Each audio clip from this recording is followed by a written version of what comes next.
18 horas. Notícias de Manaus, Amazonas, Brasil e do mundo. Agora na Mix. Muito bem, boa noite pra você em 100,7. Boa noite pra você que está ligado na melhor programação de Manaus, o melhor Mix do Brasil. Começa agora o programa em 18 horas e hoje é quinta-feira, dia 29 de outubro de 2020. Vamos juntos com você até às 7 da noite, hein?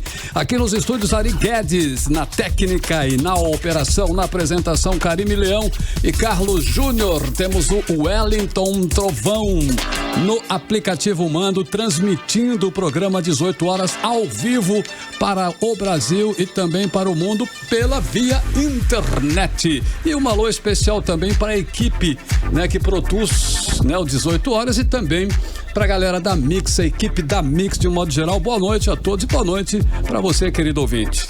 Karime, boa noite.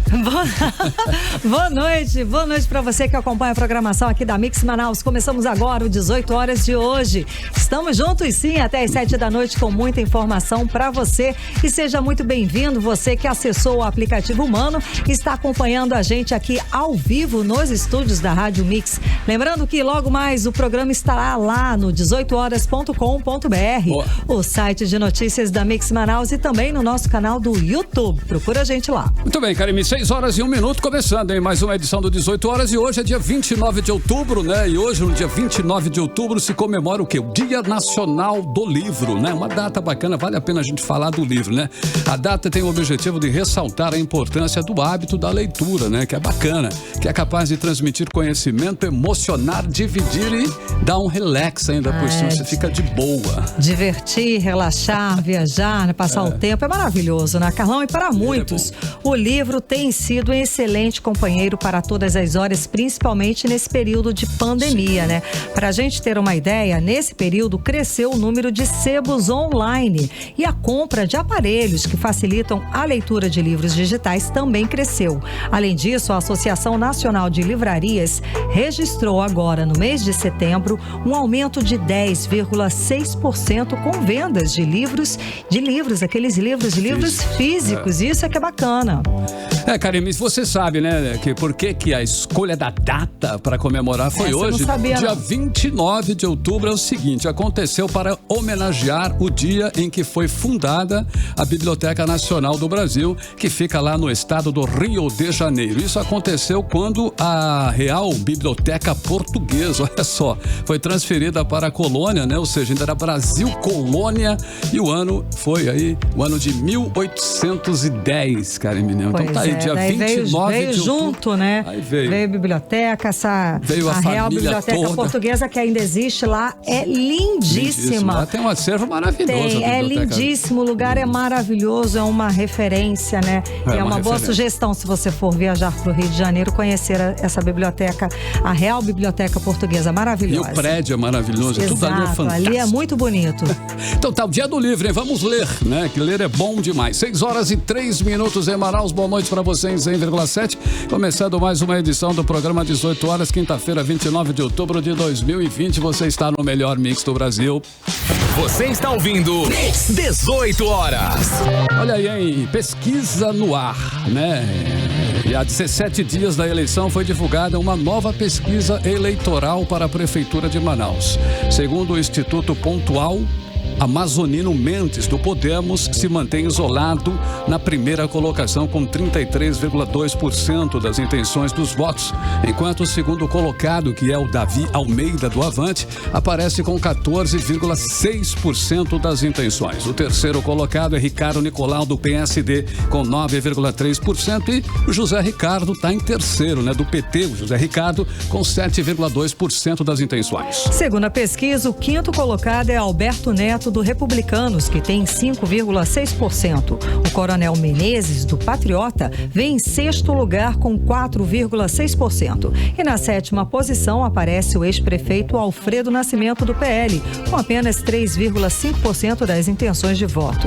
Na oitava posição, empatados estão Chico Preto, do DC, e Romero Reis, do Partido Novo, com 1% das intenções de voto cada um. E na lanterna, hein? Nas últimas posições estão Gilberto Vasconcelos, Vasconcelos, do PSTU, e Marcelo Amil, do PCdoB, com 0,2% cada um deles. Os indecisos somam 9,3% e os que pretendem votar em branco ou nulo chegam a 10,4%. A pesquisa do Instituto Pontual fez ainda projeções para o segundo turno e em todas elas, Amazonino Mendes venceria seus adversários. No embate com Davi Almeida, Amazonino Mendes teria 44,2% dos votos, contra 35,8% de Davi Almeida.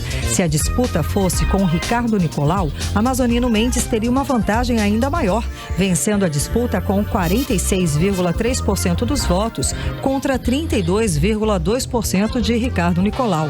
Já numa disputa com José Ricardo, do PT, Amazonino venceria com 50,7% dos votos, contra 26,1% de José Ricardo. E olhem, a pesquisa do Instituto Pontual foi realizada no período de 23 a 28 de outubro aqui na cidade de Manaus e entrevistou 1.066 eleitores de todas as zonas eleitorais, hein? Foi geral. A margem de erro é de 3% para mais ou para menos, com intervalo de confiança de 95%. A pesquisa está registrada no Tribunal Superior Eleitoral com o número AM 00983/2020. E vale lembrar que o Ibope também divulgou pesquisa em que Amazonino Mendes também lidera, seguido de Davi Almeida e Ricardo Nicolau. O Ibope divulgou a avaliação dos manauaras das administrações do presidente Jair Bolsonaro também, né? Junto do governador Wilson Lima e do prefeito Arthur Neto. Bolsonaro tem 51% de ótimo e bom, 22% de regular e 25% de ruim e péssimo. Já o prefeito Arthur Neto tem 28% de ótimo e bom, 38% de regular e 34% de ruim e péssimo. A pior avaliação é do governador Wilson Lima, que é considerado ruim e péssimo por 62% dos entrevistados. 25% considera o governo de Wilson Lima regular e apenas 11% ótimo e bom. Você está ouvindo 18 horas. Olha só, e a menos de 20 dias do primeiro turno das eleições municipais, marcada para 15 de novembro, quase todas as zonas eleitorais do Amazonas estão com o número completo de mesários, olha aí, segundo o Tribunal Regional Eleitoral. Mas apesar da campanha nas redes sociais, televisão e rádio, a maioria dos que vão trabalhar no domingo da eleição não é exatamente de voluntários. A repórter Cíntia Blink explica pra gente essa história melhor. Há 17 dias do primeiro turno, o Tribunal Regional Eleitoral do Amazonas tem pequenos desfalques nos números de mesários que vão trabalhar dia 15 de novembro, nas eleições municipais deste ano. Josemias Nascimento da Silva, chefe do cartório eleitoral da 36ª Zona Eleitoral, localizada na cidade de Tabatinga, explicou que o número estava completo, mas 2 mesários precisaram ser substituídos, porque depois de convocados e nomeados, tiveram seus registros indeferidos, pelo fato de serem parentes de candidatos nas eleições deste ano. Agora, a Zona Eleitoral precisa de 2 mesários para atuarem na comunidade indígena Belém dos Solimões. E Josemias da Silva informou que já estão providenciando. Ismael Souza, chefe de cartório em Novo Aripuanã, diz que as trocas de mesários são comuns, mas vão diminuindo quanto mais a data da eleição se aproxima. A zona eleitoral da cidade é a 29ª e ele diz que está completa com 148 mesários. As zonas eleitorais de Barreirinha, Pauini, Iranduba e Novo Airão estão com o número de mesários completos e a maioria dos nomeados para exercer a função no domingo foram indicados e não se voluntariaram, de acordo com dados do TRE Amazonas. As cidades de Benjamin Constant e Itamaraty também estão com a quantidade suficiente de mesários, mas o número entre voluntários e indicados é um pouco mais equilibrado, segundo informações dos chefes de cartórios de cada zona eleitoral. Cíntia Blink, para o 18 horas. E o Tribunal Superior Eleitoral divulgou o primeiro balanço sobre a plataforma de denúncias criada em parceria com o WhatsApp para combater o disparo massivo de notícias falsas durante as eleições municipais. E segundo aí os dados apresentados entre os dias 27 de setembro e 26 de outubro, o canal com o TSE recebeu 1.037 denúncias. A repórter Nathalie Moraes acompanhou a divulgação e tem as informações. O envio de mensagens em massa nas redes sociais é proibido e quem recebe pode e deve denunciar. Para fazer a denúncia é simples, é só preencher o formulário na página inicial do site do Tribunal Superior Eleitoral. Além de informações básicas sobre o contato e sobre o número que originou a mensagem, o denunciante precisa responder algumas perguntinhas. A plataforma usa alguns filtros, como se a mensagem é sobre eleições, partido, Tribunal Eleitoral e por que lhe parece suspeita. Segundo o cientista político Dário Durigan, o principal objetivo é combater a desinformação nas eleições. Se trata de uma plataforma que está começando a ser informada para a população. O WhatsApp tem essa campanha agora contra a desinformação que promove essa plataforma, diz que há uma outra via de denúncia no país disponível. Então, se você recebe isso, além de denunciar no próprio aplicativo, além do compromisso de WhatsApp de fazer esses banimentos, é possível usar essa plataforma pública disponível no site do TSE. O levantamento parcial mostra que entre os dias 27 de setembro e 26 de outubro, o canal do TSE recebeu 1.037 denúncias que foram enviadas ao WhatsApp. A equipe do aplicativo já identificou 720 contas, dessas 256 já foram excluídas. Pelo menos 3 vezes por semana, o Tribunal Superior Eleitoral passa as informações ao aplicativo de mensagens. Mas com a proximidade das eleições, deve aumentar essa frequência, segundo a secretária do Tribunal, Aline Osório. Que é um momento de investigação, né, e de tomada das providências cabíveis de acordo com a legislação em vigor. Então a gente sabe que esse é um ilícito eleitoral e que, portanto, o Tribunal Superior Eleitoral, e aí em conjunto, enfim, em diálogo com o Ministério Público Eleitoral, tomará as providências cabíveis em relação a essas contas que foram efetivamente banidas. O WhatsApp integra o programa de enfrentamento à desinformação com foco nas eleições municipais de 2020 desde outubro do ano passado. Nathalie Moraes para o 18 horas. Você está ouvindo 18 horas. E repercutiu na Assembleia Legislativa o episódio de agressão aos jornalistas no pronunciamento do vice-governador Carlos Almeida, realizado ontem. O deputado Serafim Correia disse que se solidariza com os profissionais agredidos. Vamos conferir o que o deputado disse. E na hora que ele chama para uma entrevista presencial e a imprensa vai, é uma questão mínima de entendimento de que não haveria como ele não responder perguntas. Eu, como disse, debito isso ao fato dele ser um marinheiro de primeira viagem e ter essa dificuldade em lidar com a imprensa. Bom, outro parlamentar que se manifestou também sobre o assunto foi o deputado ou delegado Péricles. Vamos conferir. Se for para ler uma nota, é melhor divulgar na imprensa, nas redes sociais, postar no seu Instagram, no seu Facebook. Mas aquilo realmente foi uma falta de respeito a todos, né, que ali estavam assistindo, para saber se iria ter algo novo a se falar a respeito da operação da Polícia Federal. Mas infelizmente não se ouviu nem se viu nada. E fora da Assembleia, nas redes sociais, o deputado federal do Amazonas, Marcelo Ramos, se solidarizou com os jornalistas agredidos. No Twitter, Ramos disse o seguinte, abre aspas, quando um jornalista é atacado ou calado, a vítima é a democracia e a liberdade. Nós, homens públicos, temos a obrigação de saber conviver com questionamentos e de prestar contas dos nossos atos. Minhas solidariedades às jornalistas Rosene Carvalho e Cíntia Blink, fecha aspas, escreveu Marcelo Ramos. E o Sindicato dos Professores e Pedagogos de Manaus, que é o Asprom Sindical, também emitiu uma nota em solidariedade aos profissionais que foram agredidos.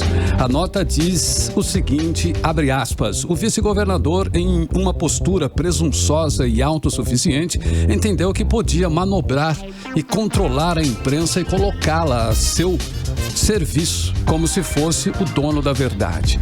Ele pretendia falar e receber os aplausos de todos, fecha aspas, diz a nota do Sindicato dos Professores e Pedagogos de Manaus. O vice-governador não comentou o ocorrido e, segundo a assessoria dele, o pronunciamento saiu dentro do esperado. 18 horas. Olha aí, pra muita gente o fim de semana já começa hoje, viu, Karime Leão? Hoje, porque amanhã, ponto facultativo, né? Amanhã é o dia do servidor público. O servidor público está sendo homenageado amanhã no município e também no estado. E na segunda-feira é feriado finados, né? E apenas os serviços essenciais devem funcionar nesses dias, Karime. Exato, Carlão. A exceção aí está nos serviços da Justiça e também das agências do INSS, que vão manter atendimento amanhã. Vamos aos detalhes agora com a repórter Júlia Gomes. O governo do Amazonas e a Prefeitura de Manaus transferiram o ponto facultativo do Dia do Servidor Público, comemorado na última quarta-feira, 28 de outubro, para amanhã, sexta-feira, dia 30, justamente para coincidir com o feriado prolongado de segunda-feira, dia 2 de novembro, finados. Com exceção de serviços essenciais como saúde e limpeza pública, os demais serviços não funcionarão nesse período, de acordo com a Prefeitura. Os servidores estaduais e municipais só retornam às atividades na terça-feira, dia 3. O governo estadual informou que os procedimentos agendados no Sistema Estadual de Saúde não serão afetados. Em relação às escolas estaduais, foi determinada uma compensação das horas de ensino. Órgãos públicos como a Assembleia Legislativa do Estado e o Ministério Público Federal no Amazonas também transferiram o ponto facultativo para amanhã. A exceção está nos serviços da Justiça Amazonense e nas agências do INSS, que vão manter atendimento normalmente amanhã. O Ministério Público Estadual também funciona nesta sexta-feira. Segundo o Tribunal de Justiça do Amazonas, as audiências judiciais das varas criminais marcadas para o dia 30 de outubro serão realizadas. Apenas na segunda-feira, feriado de finados, é que a Justiça funciona apenas em regime de plantão judicial. No caso dos servidores do INSS, o ponto facultativo pelo Dia do Servidor foi transferido para novembro. Desta forma, quem tiver agendamento deve comparecer normalmente à agência, seja para atendimento administrativo ou avaliação pericial. Júlia Gomes para o 18 horas. Você está ouvindo 18 horas. E atenção motorista, viu? O tráfego em trecho da Avenida Torquato Tapajós será alterado amanhã, sexta-feira. A intervenção acontece em virtude das obras da ligação entre a estrada do Tarumã e a pista da Avenida José Henriques, que segue em direção à Avenida Margarita. Ou seja, muita atenção no trecho amanhã, sexta-feira. 6 horas e 17 minutos. Boa noite. 18 horas. Olha, vamos abrindo já a playlist do 18 horas desta quinta-feira, hein? A cantora Dua Lipa realizou ontem uma live, hein? Com nada mais, nada menos aí, com um grande astro aí da música mundial, que é somente o Elton John, Karime Leão. O ápice da live foi o momento em que Dua, né, foi elogiada pelo cantor. Gente, imagina, ele chegou e falou simplesmente Elton John, vira pra ela e fala assim: o disco Future Nostalgia é um dos melhores álbuns de estúdio do ano. Moral, imagina, muita moral, hein? Então vamos lá para a primeira da playlist de hoje, aqui do 18 horas, Living Featuring da Baby. Vamos com Dua Lipa, vamos com Levitation.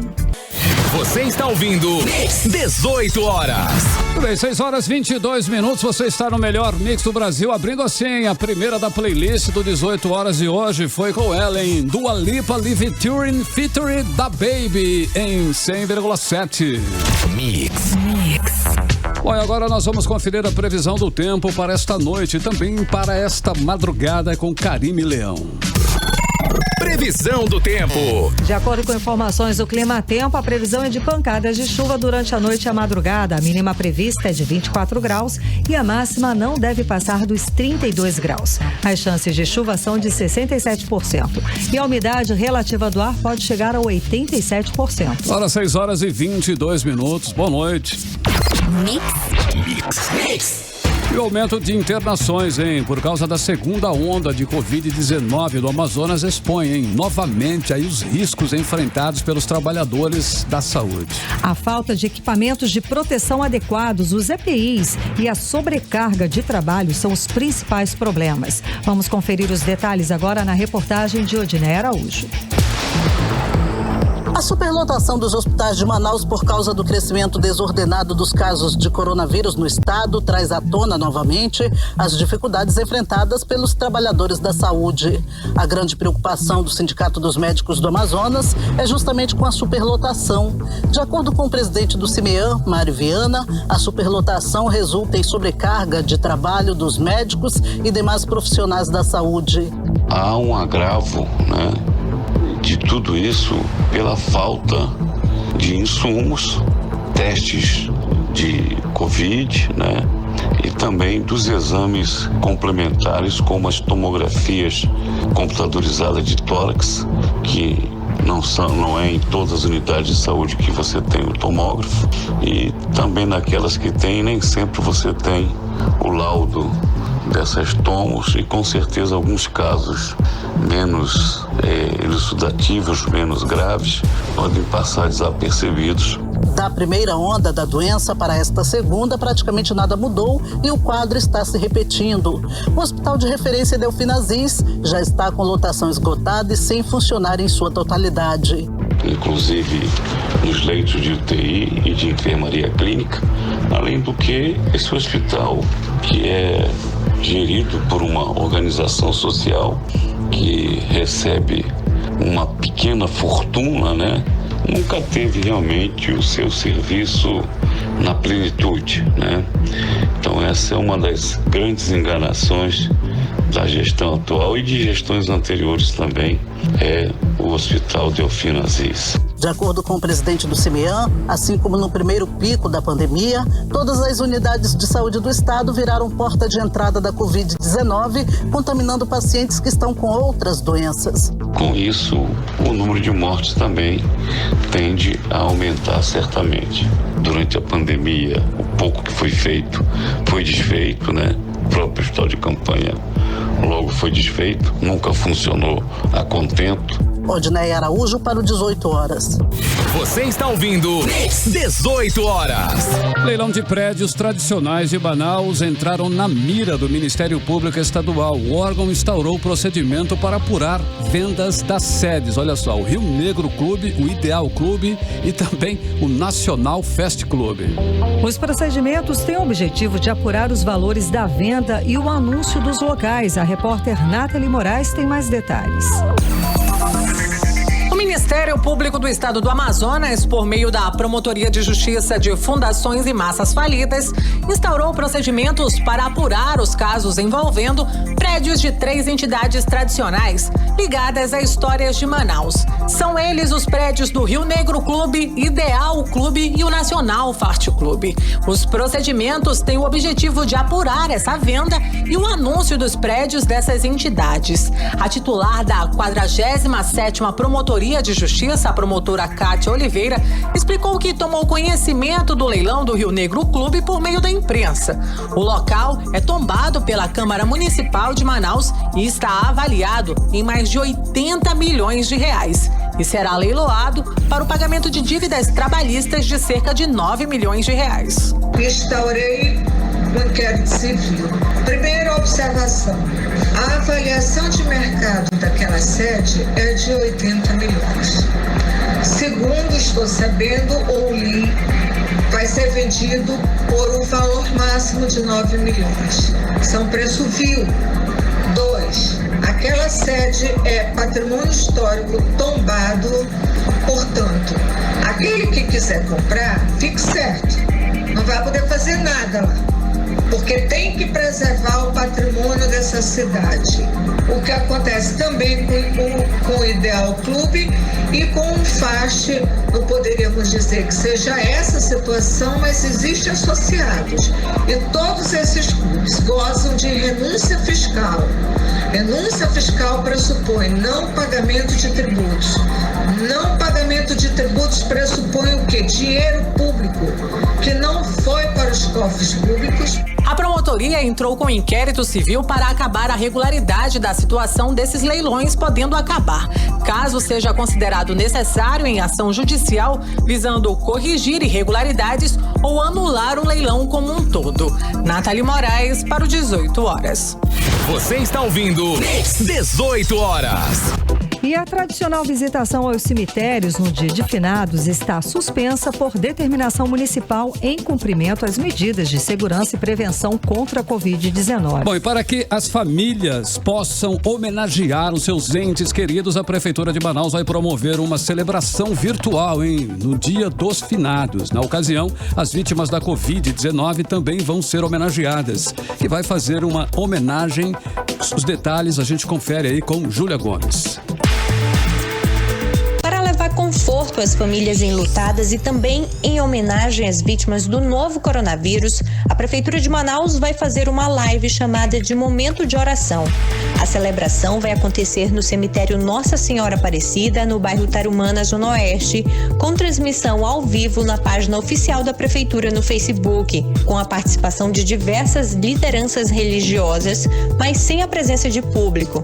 Ausenhowen Campos, subsecretário de Gestão da Secretaria Municipal de Limpeza Urbana, que é responsável pela administração dos cemitérios da cidade, explica que essa foi a maneira encontrada pela Prefeitura de Manaus diante do novo tempo, que não permite a circulação de pessoas nos cemitérios, mas sem deixar de homenagear os entes queridos. Nossa intenção, atendendo a uma determinação do prefeito Arthur Neto, é prestar homenagens, principalmente às vidas ceifadas durante a pandemia do Covid-19, mesmo que essas homenagens aconteçam de maneira virtual.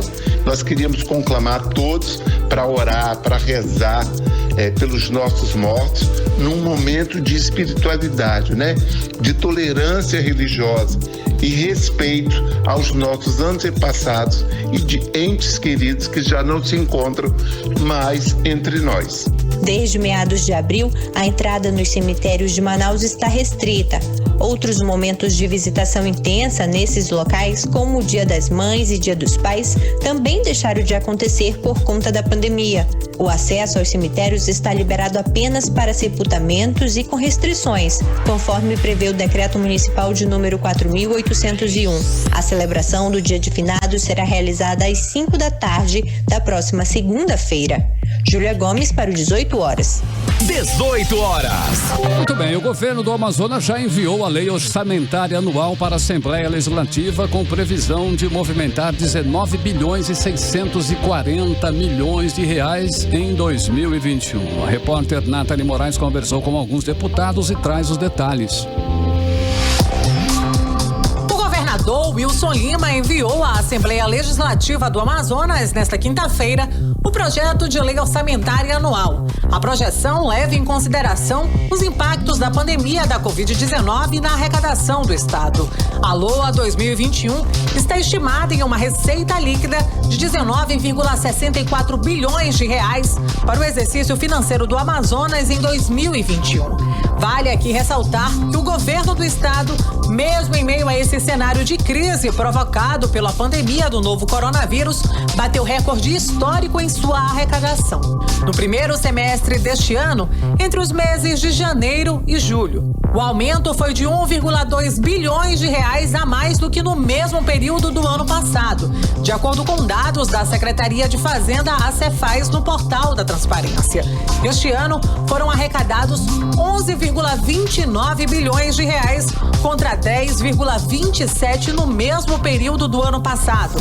Segundo o deputado estadual Dermilson Chagas, o orçamento para 2021 chegou à Assembleia Legislativa do Amazonas sem qualquer novidade ou projetos para melhorar a qualidade de vida da população amazonense. Para Dermilson, o projeto da LOA é fraco e não reflete em mudança de comportamento no governo de Wilson Lima. A lei orgânica anual orçamentária é uma expectativa de quanto é que o governo realmente vai arrecadar, o que ele tem de projeto para realizar, Há 2 anos seguidos, desde 2019, 2020, em 2019, o governo tem superávit de arrecadação.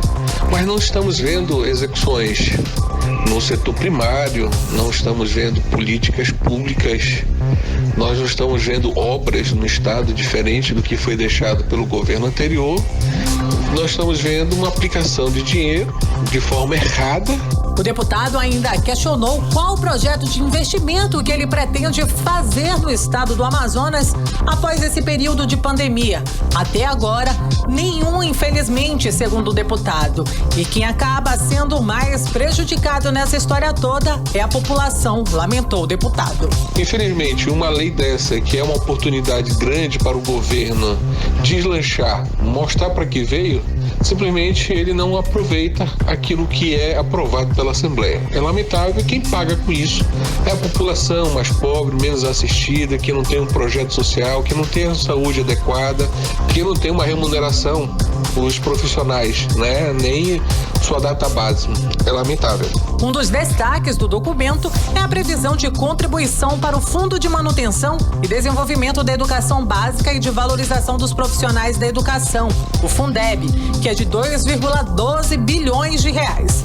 Já para a área da saúde, estão previstos recursos no montante de 2,68 bilhões de reais, dos quais 2 bilhões e 203 milhões de reais são de fontes do Tesouro Estadual, valores que excedem em 830,13 milhões o limite constitucional mínimo exigido. Nathalie Moraes, para o 18 horas. Você está ouvindo 18 horas. E a Secretaria da Receita Federal informou que começou a enviar hoje cartas para 4.124 amazonenses que estão na malha fina do Imposto de Renda à Pessoa Física 2020. O alerta é para que os contribuintes promovam a autorregularização. Bom, e de acordo com a Receita, serão enviadas cartas somente para os contribuintes que não foram intimados nem notificados. Não é necessário comparecer na sede da Receita Federal. Em todo o Brasil, vão ser enviadas aí 334 mil cartas no período de 29 de outubro a 1º de novembro. 18 horas. Agora são 6 horas 35 minutos em Manaus. Você está no melhor mix do Brasil. Até às 7 da noite, o programa 18 horas. E nós vamos com a segunda da playlist de hoje, hein? Na semana passada, a cantora Miley Cyrus anunciou aí nas redes sociais que o novo disco da carreira está quase pronto. Miley divulgou a capa do novo trabalho e revelou um detalhe de bastidores, olha aí, que acabou sendo um grande atraso. Pois é, a cantora, ela disse que já havia gravado grande parte do disco, mas as gravações foram destruídas no incêndio na casa dela na época. E segundo Miley, ela não perdeu apenas um disco, não, ela perdeu tudo. Realmente a casa dela foi destruída por um incêndio que aconteceu por lá. Mas vamos então, segunda música de hoje aqui do 18 horas, Midnight Sky. Você está ouvindo 18 horas. 6h39, você está no melhor mix do Brasil, a segunda da playlist, em Miley Cyrus, Midnight Sky em 100.7. Mix. Agora nós vamos conferir a previsão do tempo, hein, para esta quinta-feira aqui em Manaus com Karime Leão. Previsão do tempo.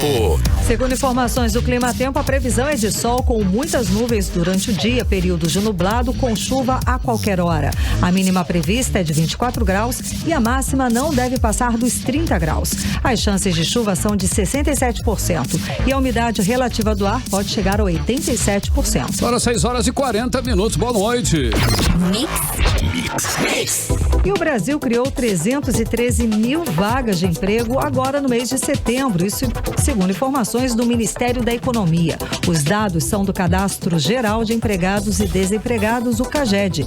E esse foi o melhor resultado para meses de setembro desde o início da série histórica, que foi em 1992. 6h41 e você está no melhor mix do Brasil. 18 horas. Agora a gente fala de notícia envolvendo a Amazônia, nossa querida Amazônia. Isso porque o governo federal não planeja prorrogar até 2022 a Lei da Garantia e da Ordem, que autoriza o emprego das Forças Armadas no combate ao desmatamento e também às queimadas da Amazônia. A informação foi dada pelo vice-presidente Hamilton Mourão. Vamos conferir os detalhes agora na reportagem de Júlia Gomes. O vice-presidente Hamilton Mourão negou na quarta-feira que o governo planeja prorrogar a operação da Lei da Garantia e da Ordem na Amazônia até 2022. No início da semana, Mourão informou que o governo federal vai prorrogar a Operação Verde Brasil na Amazônia até abril de 2021. O vice-presidente Hamilton Mourão, que é coordenador do Conselho Amazônia, disse que o seu compromisso com o ministro da Defesa, Fernando Azevedo, até o momento é manter as atividades da operação que combate o desmatamento e as queimadas na Amazônia com o uso das Forças Armadas até abril do próximo ano. E ressaltou que as Forças Armadas entendem que a partir de abril de 2021, os órgãos fiscalizadores devem assumir ações na região. A atual GLO acaba no dia 6 de novembro. O primeiro decreto, assinado em maio, previa GLO até julho e foi estendido já uma vez. Questionado se os órgãos fiscalizadores como o IBAMA e o ICMBio seriam capazes de recompor o efetivo que será aberto com a saída das Forças Armadas para assumir as ações, Mourão opinou que uma alternativa mais barata pode ser encontrada até lá. Júlia Gomes para 18 horas. Você está ouvindo 18 horas. E o presidente do Tribunal Regional Eleitoral do Amazonas, Aristóteles Turi, emitiu hoje um alerta a candidatos e partidos. Em nota, o TRE faz recomendações diante do aumento de casos do coronavírus na capital e no interior do estado do Amazonas. Em síntese, ele recomenda que as campanhas sigam as recomendações dos governos estadual e municipal. Agora, 6 horas e 43 minutos, você está no melhor Mix do Brasil e o programa é o 18 horas até às 7 da noite para você. 18 horas. Bom, mesmo com o isolamento social, nesse período de pandemia aumentou o número de mortes no trânsito aqui no estado, infelizmente. De janeiro a setembro desse ano foram 10.274 mortes causadas aí por acidente de trânsito no Amazonas, com mais de 8.800 pessoas feridas. As mortes no trânsito aumentaram em 1%. Ao todo, 218 pessoas já perderam a vida nas ruas e rodovias. A repórter Nathalie Moraes traz mais detalhes pra gente agora. De janeiro a setembro deste ano, foram 10.274 acidentes de trânsito aqui no estado, com mais de 8.800 pessoas feridas que foram direcionadas aos prontos socorros do estado. Segundo o diretor técnico do Departamento Estadual de Trânsito do Amazonas, Amaurinê Tomás, a maioria das vítimas lesionadas são de colisões envolvendo motocicletas, principalmente a partir do mês de maio, quando houve aí uma maior procura pelos serviços de delivery. Esse ano é um ano diferente. Esse ano é um ano bem atípico dos demais. A partir de maio, a gente detectou um grande aumento da quantidade de motociclistas nas ruas. A pandemia, através do lockdown, as pessoas ficaram dentro das suas casas e a partir do momento que foram liberando os atendimentos através de delivery, de entrega, aquele trabalhador que estava sem trabalhar e sem ganhar o seu sustento começou a procurar os aplicativos para conseguirem levar o sustento para os seus lares e o alimento para as suas famílias. E com isso houve um grande aumento da quantidade de motociclistas na rua. E com isso houve a incidência desses dados em relação a vítimas lesionadas.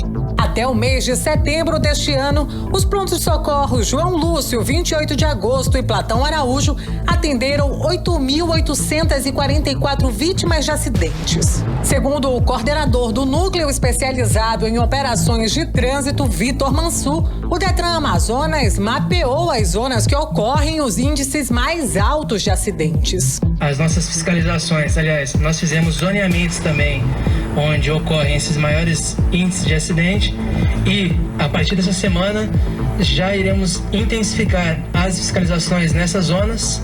Então, essa é uma medida que iremos tomar a partir de agora e intensificando as fiscalizações nessas zonas. Os acidentes envolvendo duas rodas figuram entre os maiores causadores de mortes no trânsito neste ano aqui no estado. Das 218 pessoas que perderam a vida em 2020 aqui no estado, 102 estavam em uma motocicleta. Até setembro do ano passado, foram 81 óbitos sobre duas rodas contra 102 só este ano, um aumento aí de 25%. Nathalie Moraes para o 18 horas. 18 horas. O tratamento dental de crianças teve uma queda durante a pandemia do novo coronavírus. E segundo uma pesquisa, na fase mais aguda da doença, esse tipo de atendimento diminuiu até 89% na quarentena. Os detalhes vamos conferir agora na reportagem de Júlia Gomes. A análise foi feita por pesquisadores da Universidade Federal de Pelotas, no Rio Grande do Sul, e publicada como artigo em um periódico científico internacional neste mês.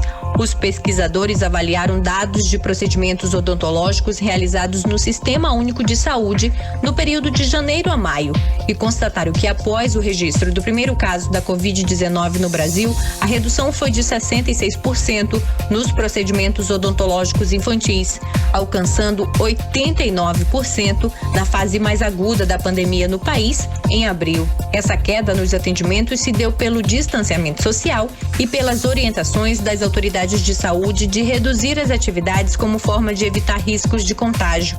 Uma outra pesquisa feita pela mesma universidade identificou que os dentistas diminuíram bastante o atendimento, mais na rede pública do que na rede privada. O estudo também constatou que esses profissionais passaram a adotar medidas de prevenção e combate à pandemia, como o emprego de equipamentos de proteção individual, os EPIs.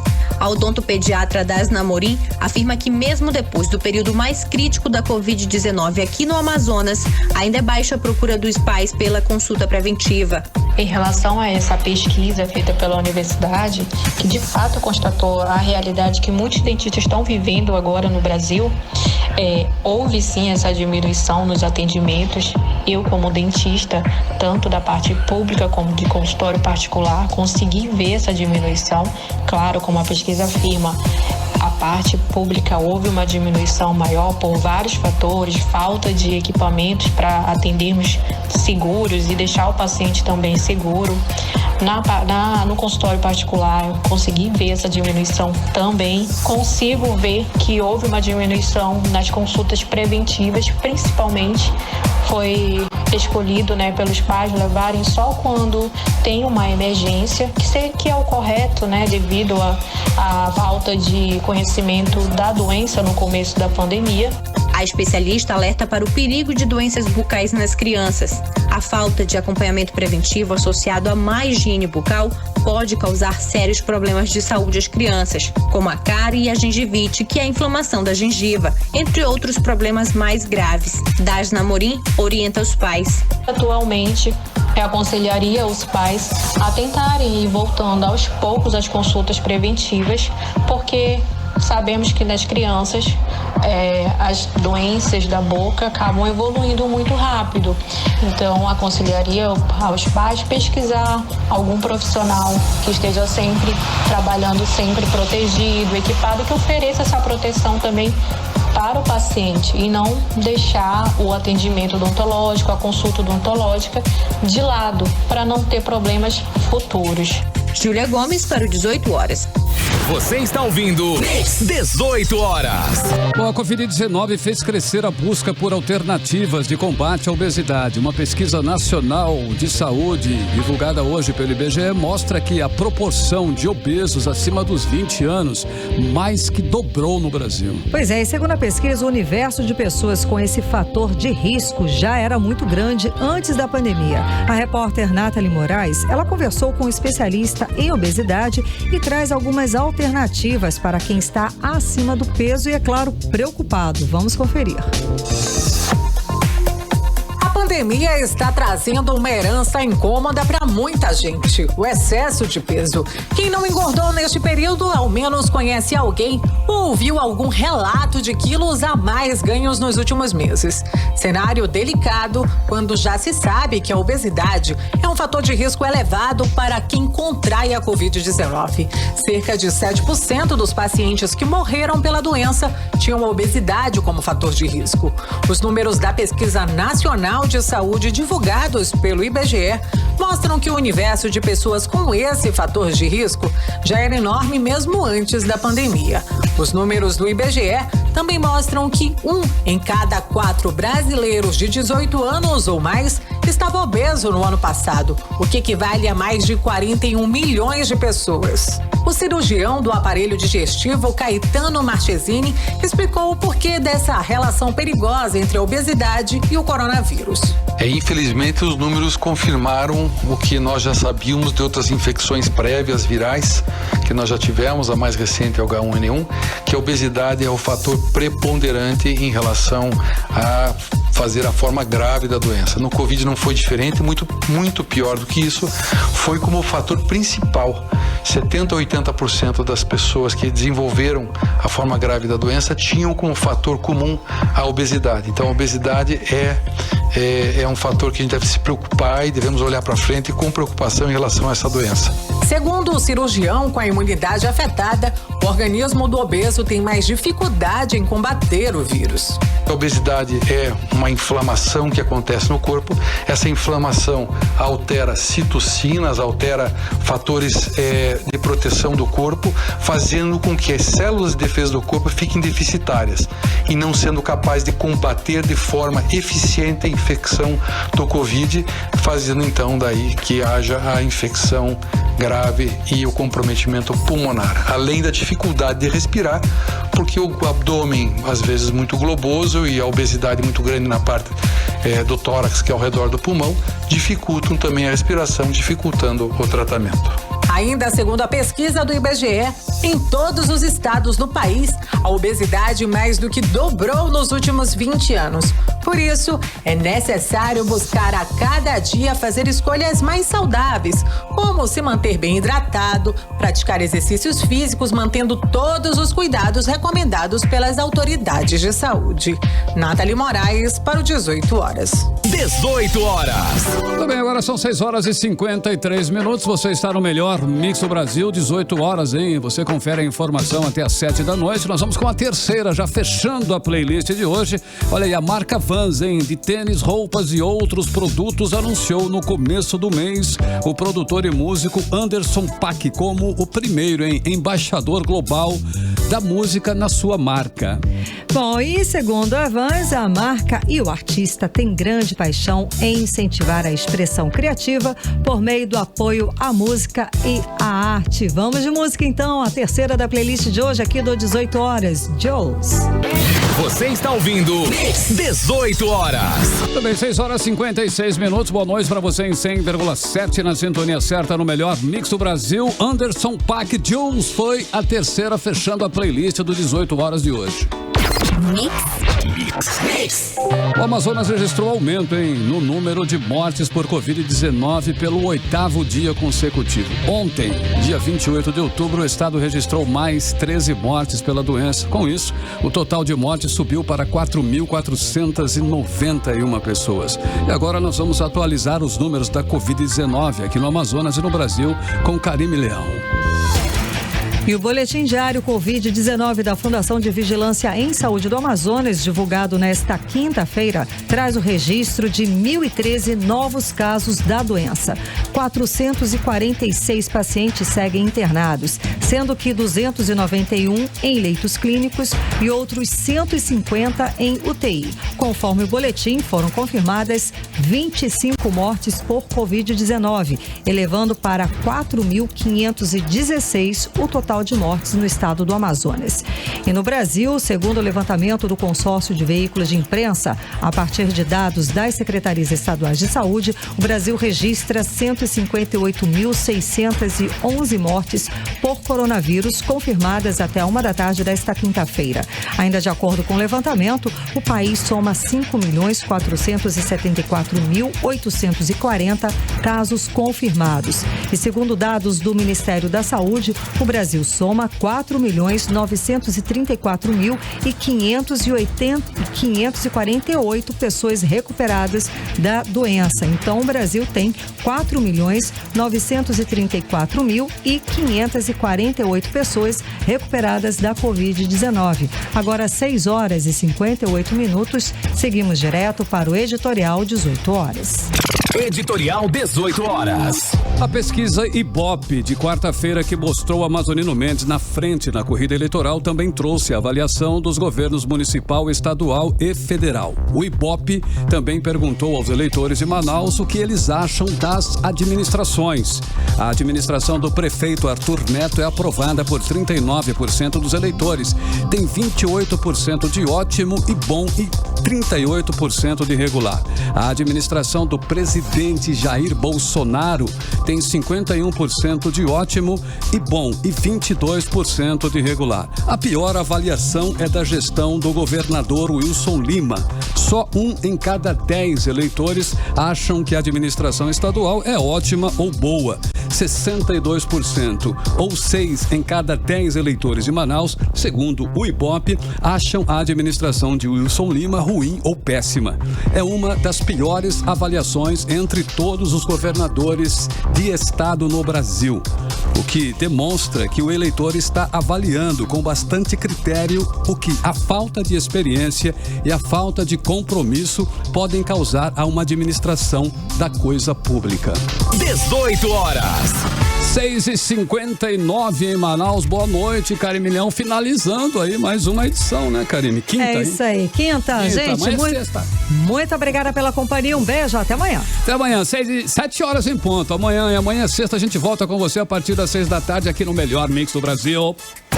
Você ouviu 18 horas. As notícias do Brasil e do mundo. De volta amanhã. Mix.